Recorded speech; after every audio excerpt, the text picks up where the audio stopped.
Vamos começar a nossa conversa falando sobre CPI da Covid-19. O ex-ministro Luiz Henrique Mandetta foi o primeiro a ser ouvido. 7 horas de depoimento, Dante. Exato, Emanuel. Bom dia, Adriane, e a todos e todas que nos acompanham aí nessa manhã.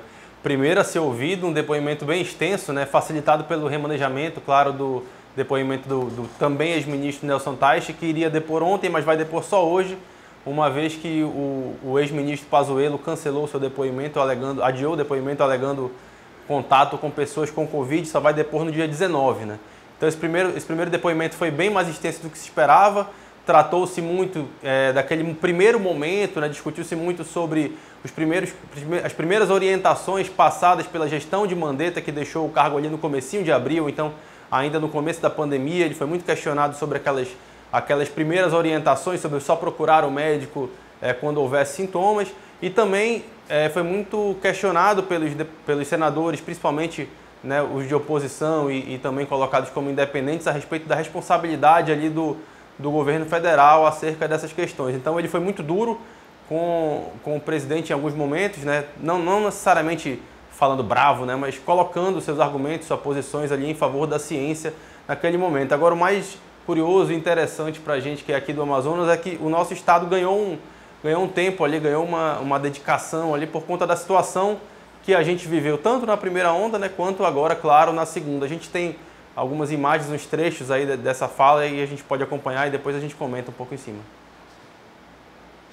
A impressão que eu tenho, senador, e aí entrando um pouco, conheço sua ansiedade, várias vezes dialoguei com Vossa Excelência sobre o Amazonas e sobre as características do Amazonas, é que lá houve uma interrupção.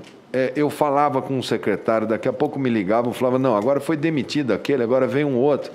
Aí entrou uma secretária que não era de lá, que não conhecia a rede, não conhecia o Ministério. Eu mandei para Manaus um grupo de especialistas em gestão de crise, médicos especialistas em gestão de situação de crise, para poder mediar o conflito entre prefeitura e Estado.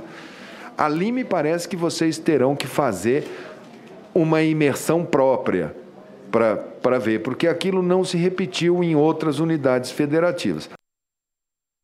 Então ele comenta aí esse detalhe que a gente viveu ali no ano passado, né?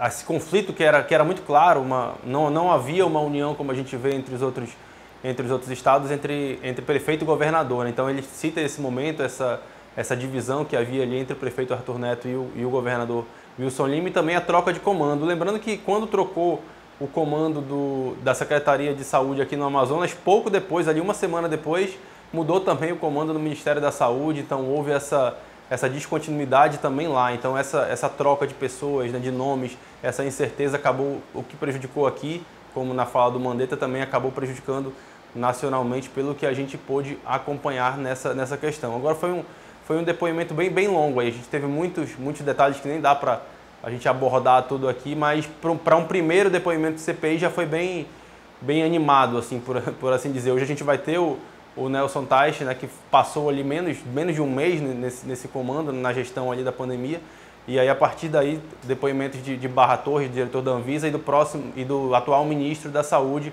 o Marcelo Queiroga. Então vai ser uma semana ainda longa, a gente deve ter mais um dia de depoimentos extensos. Hoje a gente vai acompanhar para trazer aqui para vocês. A gente vai seguir acompanhando, inclusive, que tem ex-ministro que não vai comparecer a depoimento, pelo menos agora, né, na CPI. O Pazuello, que teve contato com pessoas com Covid, né? Pois é, 10 dias depois de ele passear aqui sem máscara aqui no shopping, né, dando uma voltinha, fazer reuniões políticas também sem máscara, ele alegou que teve contato ali com 2 assessores, né? O próprio Exército encaminhou essa carta à CPI justificando essa suspeita, porque esses 2 assessores de Pazuello eram 2 oficiais, né? Então o Exército confirmou o que Pazuello havia alegado à CPI.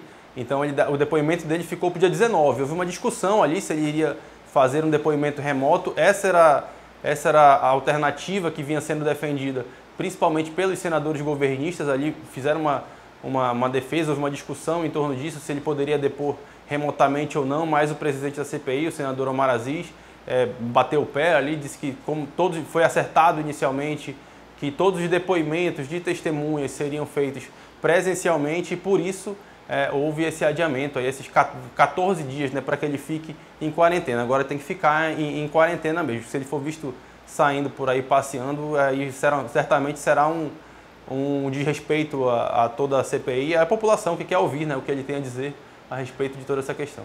Gostou do vídeo? Vem ver mais no nosso canal. Não esqueça de se inscrever e ativar as notificações.